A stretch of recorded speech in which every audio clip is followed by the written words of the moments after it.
Meus amigos, quando eu percebi que essa nova série do Percy Jackson e os Olimpianos do Disney Plus debutou com 95% de aprovação no Rotten Tomatoes, automaticamente eu comemorei, porque eu sabia que essa série seria um sucesso. Eu sabia que iria dar certo, porque tem outro motivo por trás disso que me leva a crer que vai funcionar, que é simplesmente isso aqui, ó. Rick Riordan, o criador do universo de Percy Jackson, está envolvido nessa série do Disney Plus. Por isso que é tão boa. E deu muito certo, cara. Eu adorei o casting da série, né? Tanto o mirim quanto os adultos. Adorei as referências, a camisa laranja, Annabeth dizendo que o Percy ele baba enquanto dorme. O uso dos efeitos, tanto visuais quanto especiais, ficaram excelentes. Mas, porém, contudo, todavia, entre nos tantos, é aquela coisa, né? Teve algumas coisinhas que não me agradaram muito nesses episódios iniciais de Percy Jackson e os Olimpianos. Eu acho que ficou a desejar em algum momento, mas a gente vai comentar sobre isso justamente agora nesta análise com spoiler dos dois primeiros episódios de Percy Jackson e os Olimpianos. Eu não acredito que eu finalmente estou falando de Percy Jackson aqui no canal. Hello, my friends, Geek na voz, e finalmente, né, saíram os dois primeiros episódios de Percy Jackson. A gente vai analisar detalhadamente o que aconteceu neles. Pô,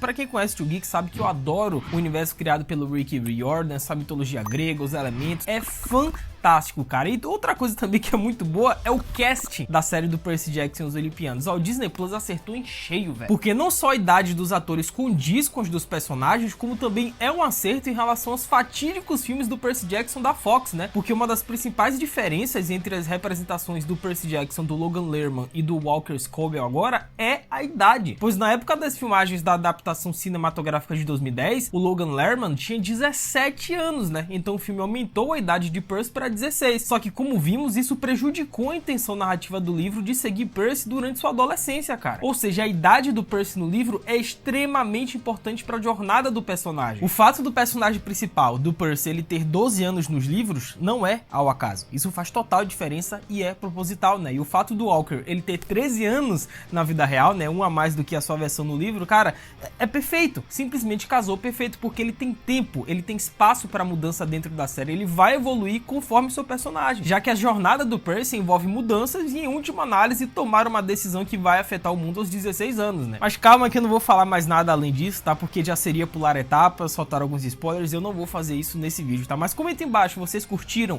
o elenco dessa série, do Percy Jackson e os Olimpianos? Agradaram vocês? Deixou a desejar algum ponto? Comenta aí que eu vou ler e responder todo mundo. E cara, parte da razão pra ter personagens mais velhos nos filmes, por exemplo, provavelmente foi pra explorar o romance do Percy com a Annabeth. Ou seja, o filme quis apressar as coisas, né? Já a série do Disney Plus seguiu fielmente os caminhos do livro e trouxe todos os problemas que alguém da idade do Percy enfrenta, né? Então a gente viu o Percy sofrendo com os valentões da escola, nesse caso a maldita da Nancy Bobofit, que finalmente apareceu na série, né? Ela que nem sequer tinha aparecido nos filmes, problemas durante as aulas, amizades, falta de concentração. Ou seja, é o que eu disse, cara, a idade do personagem influencia na história e graças a Deus a série seguiu os caminhos do livro, velho. E cara, a primeira frase do primeiro episódio, o primeiro segundo de Percy Jackson e os Olimpianos do Disney Plus já é uma referência pra isso aqui, já é um diálogo retirado diretamente do início do livro do Ladrão de Raios. E isso daí é uma coisa só, tá? Rick Riordan. Vocês estão sentindo o dedo do Rick Riordan? Pois pra quem não sabe, tá? O autor dos livros originais de Percy Jackson está muito envolvido com a adaptação dessa série. E ele não só é um dos produtores dessa série, como também ajudou o showrunner Jonathan, né, do Black Sails, a escrever o episódio piloto. E se depender do Rick Riordan, né, Percy Jackson e os Olimpianos não vai parar na primeira temporada, porque em agosto de 2022 o criador da série já expressava seu desejo de desdobrar a história em muitas temporadas. E em março deste ano ele revelou que os trabalhos para uma potencial segunda temporada já estavam em andamento, velho. Ou seja, se tudo der certo, se a galera assistir e essa primeira temporada de Percy Jackson no Disney Plus for um sucesso, a gente vai ver muitas outras temporadas, cara, porque os próprios executivos, eles já disseram que os interesses deles são em adaptar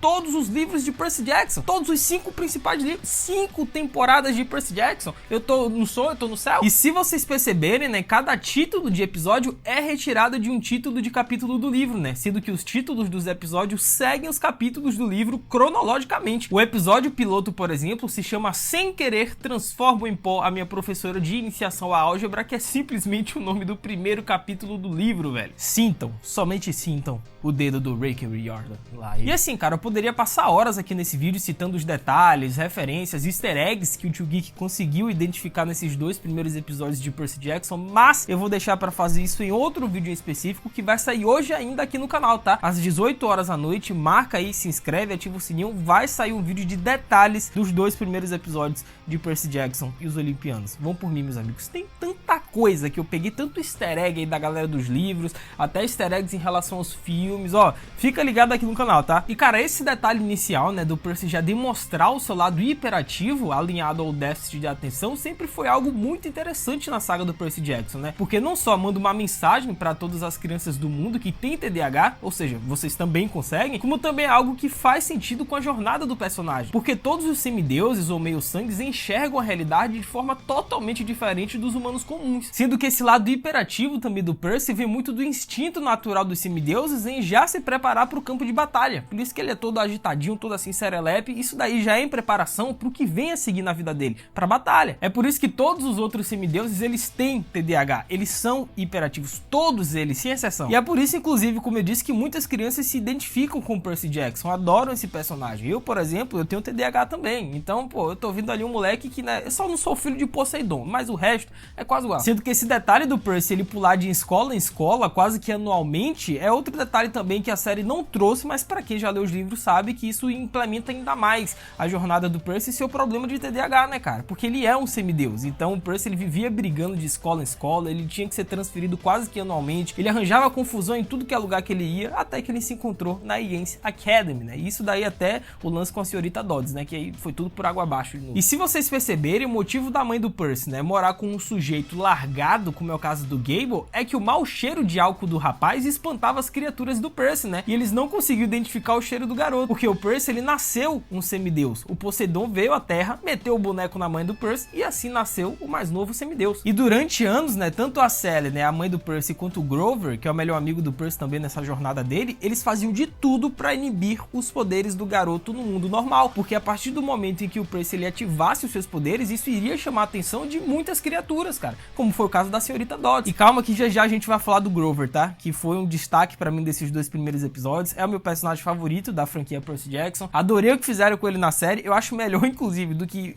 fizeram no livro, mas calma que já a gente vai chegar lá. Inclusive, eu adorei a transformação da senhorita Dodds na série, né, cara? Pô, nem se compara com aquela aberração genérica que foi o filme. A série, nesse aspecto visual, dá de 10 a 0 naquela coisa lá da Fox, né? Foi meio apressado, a cena foi rápida em relação ao filme? Foi, mas foi bem mais representativa, cara. E em relação ao Gable, que é algo que eu já tô vendo todo mundo comentando e que fica nítido, né, pra quem lê os livros, sabe que houve uma mudança no comportamento do Gable totalmente diferente na série do que a gente viu no livro, né? Porque, cara, pra quem já leu os livros de Percy Jackson, sabe que o Gable, ele é um sujeitinho muito escroto. Eles suavizaram demais a versão do Gable na série. Cara, o Gable, ele simplesmente mandava a Sally buscar coisa pra ele na geladeira, sabe? Ele tratava a mulher como se fosse empregada dele, como se estivesse morando ali de favor e você tem que fazer as coisas pra mim porque eu mando em você. Já na série é o oposto. Eu vivi pra ver o Gable pedindo por favor pra Sally pra buscar um sanduíche pra ele na rua. Eu vivi pra ver isso. O Gable é simplesmente pau mandado da Sally no Percy Jackson e os Olimpianos. Eu adorei essa transformação do livro. Mas é aquela coisa, né, meus amigos? É uma adaptação visando o público infanto-juvenil, né? Então muita coisa na série foi suavizada, nada explícito, porque a Disney tem como objetivo também atrair a molecada pra essa série, né? Mas e aí, vocês perceberam também essas mudanças em relação ao comportamento de alguns personagens, que as coisas estão muito suavizadas nessa série, como por exemplo o Gable, que pra mim é o exemplo mais escancarado, né, de mudança de comportamento de um personagem do livro pra série, mudou completamente. Vocês gostaram? Curtiram essas mudanças? Não curtiram? Comenta embaixo pra gente discutir. E a partir do momento em que Percy e Sally vão até Montauk, né, é uma parte que foi cortada do filme, mas aqui a gente percebe uma grande diferença em relação ao livro, porque Montauk, né, a mãe do Percy, largou o doce a respeito dele, né, falou que ela teve um filho com um deus de verdade, que nesse caso é o Poseidon, falou que o Percy é um semideus, que ele está em perigo, que ele tem que ir pro acampamento, e isso eu achei muito legal, porque ao mesmo tempo em que a série do Percy Jackson presta homenagens, é claro, ao material original, que nesse caso é o Ladrão de Raios, mas ela também consegue ser original dentro da mesma narrativa. Então eles utilizam os elementos, utilizam os nomes, quase que cronologicamente seguem os eventos do livro, seguem as cenas, só que eles também têm um pitacozinho original. Porque se fosse para ser uma adaptação sabe, de cabo a rabo do livro, eu não ia assistir a série. Eu ia reler o livro, que inclusive é o que eu tô fazendo algumas vezes, né? Então, assim, enquanto adaptação, a série do Percy Jackson funciona. Enquanto material original, ela também funciona. E assim, eu vi muita gente comentando de que esses episódios iniciais estão muito corridos, sabe? O primeiro episódio tem 36 minutos, se eu não me engano.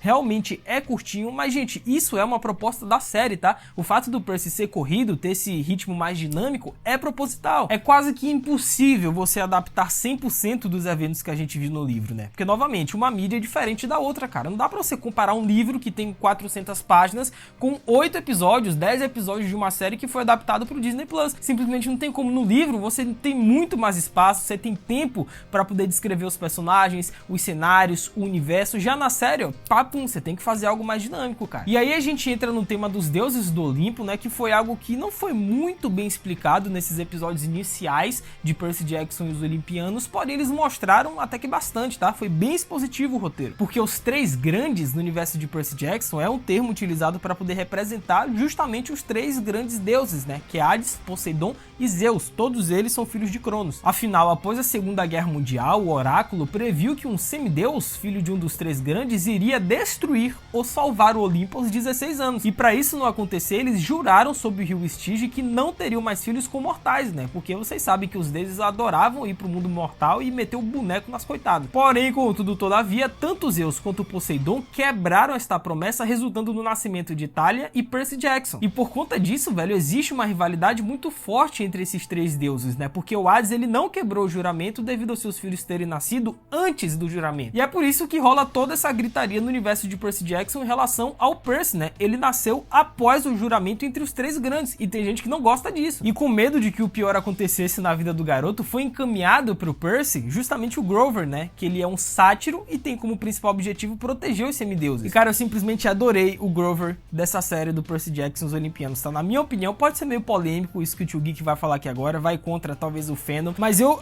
acho que esse Grover da série tem potencial pra ser melhor do que o Grover que a gente viu aqui no livro Ladrão de Raios. Eu tenho quase certeza que isso vai acontecer, tá? Porque embora a Disney só tenha lançado apenas 2 episódios, mas a gente percebe que o Grover está tendo um tempo de tela maior em relação ao seu tempo de fala em Ladrão de Raios. E isso é ótimo, né? Porque o Grover, como eu já disse, é o meu personagem favorito de Percy Jackson. Não sei contar vocês, mas o Grover é a pessoa que eu mais torço nessa história. Sendo que o background do Grover envolvendo a Thalia é muito interessante, cara. Eu vou deixar pra comentar sobre isso no vídeo de detalhes, tá? Então não perde hoje às 18 horas aqui no canal. Mas, cara, eu adorei o visual de Percy Jackson os Olimpianos, tá? Adorei os efeitos também, tanto visuais quanto especiais. É verdade que a cena do Minotauro, né, à noite foi, sabe assim, foi escuro justamente para poder mascarar problemas de CGI, mas eu gostei do uso do CGI, eu acho que foi competente. O orçamento da série é interessante, porque é um orçamento nível Mandalorian do Disney Plus, então eles tiveram um caciquezinho para poder investir em Percy Jackson, e dá pra ver que a série tá bonita. E novamente a gente esbarra naquilo que o Tio Geek disse anteriormente, né, porque de fato são 2 episódios corridos, com ritmo bem acelerado, bem dinâmico. Então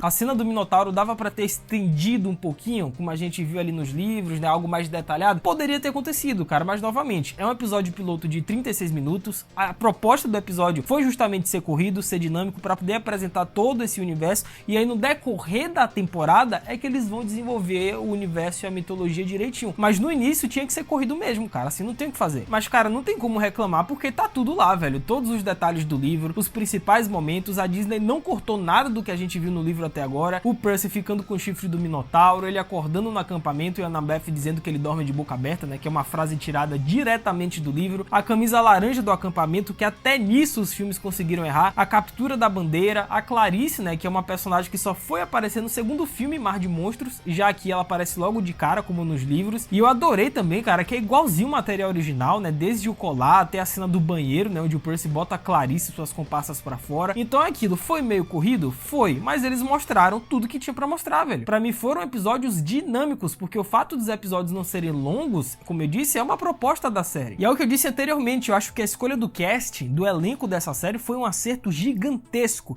do Disney Plus, né? Porque não só o Scott, ele conseguiu captar toda a essência e inocência do Percy Jackson, e novamente a gente esbarra na questão da idade, porque a idade influencia na jornada do Percy, então ele tinha que ter 12 anos aqui no filme, ao contrário da aberração do filme lá do Logan Lerman, que ele já era um adulto. Eu adorei a Lia também, né, como Annabeth, ela tá perfeita, cara, super carismática. É verdade que teve pouco tempo de tela, né? Ela deve ser desenvolvida nos próximos episódios, mas o pouco que a gente viu dela já foi excelente. A atriz, né, que infelizmente, né, assim quando ela foi anunciada no cast da série, infelizmente ela sofreu racismo nas redes sociais. E assim, a gente já meio que esperava isso de alguns fãs nojentos, né? Porque, cara, a cor da personagem não influencia em nada a história dela em Percy Jackson. Em nada. Então não adianta se ela é branca, preta, azul, laranja, rosa, vermelho, não importa. A cor dela não importa pra história. O Aryan também, né, como Grover, ficou perfeito, como eu disse, é o meu personagem favorito, ele captou a essência perfeita do personagem, e até o casting adulto foi um acerto, né, porque o Dionísio é interpretado na série pelo Jason, cara, que fez o Pimento de Brooklyn Nine-Nine. E assim, casou perfeitamente com o papel, né, porque o Dionísio é o deus do vinho, das loucuras, das festas, ou seja, ele é um loucaço da vida, e não tem ninguém mais louco pra esse papel do que o Pimento de Brooklyn Nine-Nine. E finalmente eles acertaram no acampamento meio sangue, né, porque assim, aquilo que a gente viu nos filmes, cara, é muito pobre, é muito pouco você pegar aquilo e dizer, tome, fã do Percy Jackson, tome aí o acampamento. Não, cara, aqui na série eles fizeram direitinho, pô. Pois assim como Hogwarts, no mundo de Harry Potter, a comunidade mágica do acampamento meio sangue é um aspecto vital na construção de mundo de Percy Jackson. Ou seja, a experiência no acampamento vai ajudar a construir os personagens e é essencial pro ritmo da história. E a direção de arte também dessa série tá de parabéns, né, cara? Eu ainda vou fazer um vídeo de detalhes, mas, velho, tem cada referência nesse acampamento. Nossa, eu fico preocupado desse vídeo de detalhes ter mais de 1 hora, vou me policiar. E percebam que a série do Disney Plus só foi tocar no assunto Raio de Zeus, né, que deveria ser o centro da trama, no finalzinho do 2º episódio, o que só denota o nome da série, porque não é Percy Jackson e o Ladrão de Raios, é Percy Jackson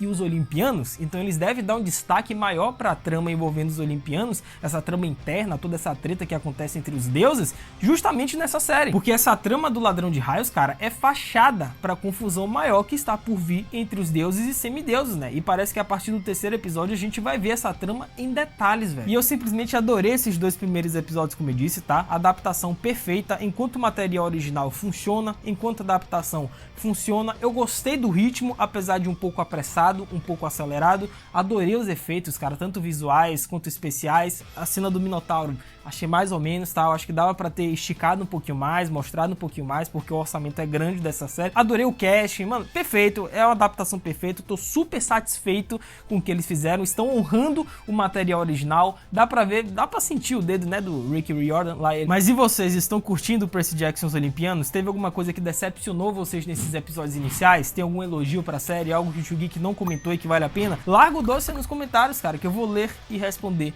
todo mundo. É isso, até a próxima, até semana que vem, porque vai ter cobertura semanal dos episódios aqui no Mundo Geek, vídeo de análise, detalhes. Valeu, falou e fui!